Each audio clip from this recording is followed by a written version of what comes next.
ህወሓትን ለማስወገድ የተነሱት ቡድኖች ማን ናቸው? ሰላም ጤና ይስጥልን ውድ የኢትዮ ፎከስ ሚዲያ ተከታታዮች፣ የዕለቱን ዜና ይዘንላችሁ ቀርበናል። ቻናላችንን ላይክ፣ ሼር፣ ሰብስክራይብ በማድረግ ቤተሰብ ይሁኑ።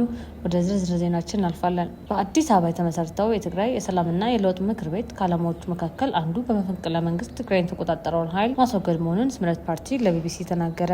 የፓርቲው የሚዲያና ኮሚኒኬሽን አስተባባሪ የሆኑት ብርሃነ ገብረ ኢየሱስ ከቢቢሲ ጋር በነበራቸው ቆይታ የለውጥ ፈላጊዎች እንቅስቃሴ የተባለ ቡድን ከተለያዩ ፓርቲዎች፣ ታዋቂ ግለሰቦችና ተጽዕኖ ፈጣሪዎች ተወታቶ በትግራይ መሰረታዊ ለውጥ ለማምጣት ላለፉት 7 ወራት ሲመክር እንደነበር ተናግረዋል። እነዚህ የለውጥ ፈላጊዎች በምርጫ ቦርድ እውቅና ያገኙ 4 ፓርቲዎች እንዲሁም ታዋቂ ሰዎች መሆናቸውን ጨምረው ገልጸዋል። አቶ ብርሃን አክለውም የለውጥ ፈላጊ ኃይሎች የተባለ ቡድን ወደ ምክር ቤት ሲያድግ በክልሉ የሚገኙ ከተጽዕኖ ፈጣሪዎች ወደ 7 የሚሆኑ በክልሉ የሚንቀሳቀሱ የፖለቲካ ፓርቲዎች፣ ታዋቂ ሰዎች፣ የሚዲያ አካላት፣ ማህበራትን አካቶ እሁድ ግንቦት 9 2018 ዓ.ም በይፋ ምክር ቤቱ መመስረቱን ተናግረዋል። ስምረት ፓርቲ በትግራይ ክልል ተመዝግበው ከሚንቀሳቀሱ ከባይቶና፣ ከአረና ትግራይ፣ ከትንሳኤ ሰባ እንደርታና ከሌሎች የፖለቲካ ፓርቲዎች እንዲሁም ከሲቪክ ማህበረሰቦች ጋር በመሆን የትግራይ ሰላምና ለውጥ ምክር ቤትን አቋቁመዋል። ከአሁን በኋላ የትግራይ ህዝብ አሁን ባለበት ሁኔታ ረጅም ጊዜ መሄድ አይችልም ያሉት አቶ ብርሃነ በኢኮኖሚ ጫና መጎዳቱን፣ ከመኖሪያ አካባቢ መፈናቀሉን እንዲሁም በመልካም አስተዳደር፣ በጸጥታ እጦት፣ በስራ አጥነት ጠቅላላ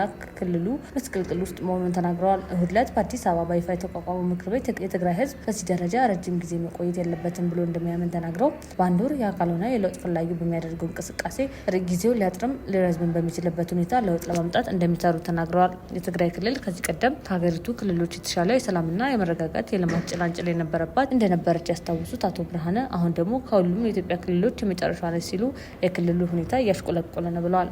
በክልሉ የጸጥታ ችግር መኖሩን፣ ሰው በሰላም ወጥቶ የማይገባበት፣ የሚታፈንበት፣ የሚዘረፍበት፣ የጦር መሳሪያ እንደፈለገ የሚንቀሳቀስበት መሆኑን የሚናገሩት አቶ ብርሃነ ህዝቡ የሰላም እጦት ስጋት ውስጥ ስላለ ይህ አፋኝና ጠባብ ቡድን በማስወገድ ትግራይ ውስጥ ሁሉን ያካተተ ስርዓታዊ ለውጥ ለማምጣት ዓላማ እንዳላቸው አመልክተዋል።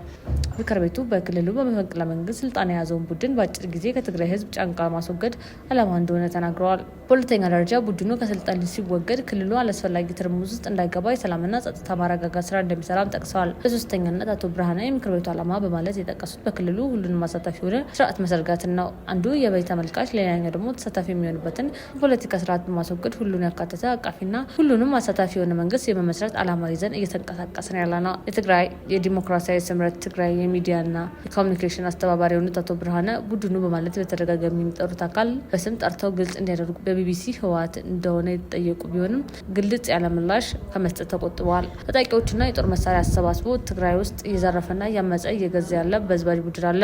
ስም እስካሁን የሰጠ አካል የለም ብለዋል። በብሔራዊ ምርጫ ቦርድ የፓርቲነት እውቅና ተሰርዞ ያለው ህወሓት ከጥቂት ሳምንት በፊት በትግራይ የተካሄደውን ጦርነት ባስቆመው የፕሪቶሪያ ስምምነት የተመሰረተውን ጊዜ መንግስት የሚተካ ነው ያለውን የቀድሞ አስተዳደር መመለሱ መግለጹ ይታወቃል። ይህም የህወሓት ውሳኔ ፕሪቶሪያ ስምምነትን በማፍረስ ከፌዴራል መንግስቱ ጋር ፍጥጫ ውስጥ የሚያስገባ ድርጊት ነው ሲሉ አንዳንዶቹ የተቃወሙ ሲሆን የህወሓት አመራሮች ሌላ ዙር ድርድር እንዲደረግ እየጠየቁ ባሉበት ወቅት ነው ሌሎች የክልሉ ኃይሎች አዲስ ስብስብ የመሰረቱት። ባለፉት ጥቂት ዓመታት በህወሓት ውስጥ የተፈጠረው ክፍፍል አመራሮቹና አባላት ከፓርቲው ወጥተዋል።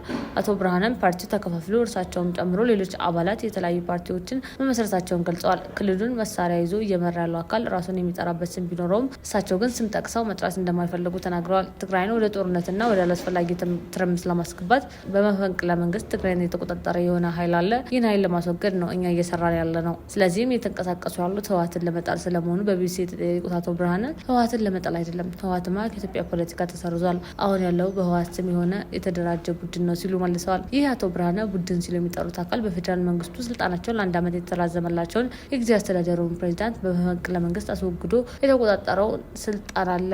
ይህ ህጋዊ ያልሆነ የጦረኛ ቡድን ነው። እኔም ድርጅቴንም የምናምነው ይህንን ነው ሲሉ አክለዋል። ይህንን ቡድን ለማስወገድ ሁሉን አቀፍ የትግል ስልት እንደሚጠቀሙ የሚናገሩት አቶ ብርሃነ ክልሉን ወደ አስፈላጊ ትርምስ፣ ወደ አስፈላጊ ደም መፋሰስ ላለማስገባት ወይም እርሱን የሚቀንስ አቅጣጫ እንደሚከተሉም ጠቅሰዋል። ከዚህ ቀደም የለውጥ ፈላጊዎች እንቅስቃሴ አሁን ደግሞ የለውጥ ፈላጊዎች ምክር ቤት በመባል የተቋቋመው ይህ አካል በፌዴራል መንግስት ድጋፍ የተቋቋመ ነው ስለመባሉ ሲጠይቁ አሉባልታ ነው በማለት ውድቅ አድርገውታል። የተወሰኑ አባላትና አመራሮች በአዲስ አበባ የሚገኙት በትግራይ ውስጥ በፍላጎት የፖለቲካ አመለካከትና ዓላማ በነጻነት ተደራጅተው አባላትን መመልመልና ማደራጀት ባለመቻላቸው መሆኑንም ጨምረው ተናግረዋል። ነገር ግን የለውጥ ፈላጊዎች እንቅስቃሴ አመራሮች ከፌዴራል መንግስቱ ጋር ትግራይ ውስጥ የፕሪቶሪያ ስምምነት እንዴት መተግበር አለበት? የትግራይ ህዝብ አሁን ከገባበት ችግር እንዴት ውጣ? የፌዴራል መንግስቱ ትግራይ ውስጥ ምን አስተዋጽኦና ድጋፍ ነው ማድረግ ያለበት በሚለው ዙሪያ ንግግር ሲያደርጉ እንደነበር አስረድተዋል። በተለያየ ሁኔታ የፌዴራል መንግስት እኛ እንደፈለግ ነው የሚዘውር ነው የሚባለው ነገር የጠባቡ ቡድን ፕሮፓጋንዳ ነው። እኛ የገንዘብ ምንጫችንም የምንቀሳቀሰው በሀገር ውስጥም በሆነ በውጭ ካሉ አባሎቻችንና ደጋፊዎች በምናገኘው ድጋፍ ነው። ጊዜያዊ አስተዳደሩን የሚተካ ምክር ቤትና ፕሬዚዳንት በማዋቀር የቀድሞውን አስተዳደር በትግራይ ስለመመለሱ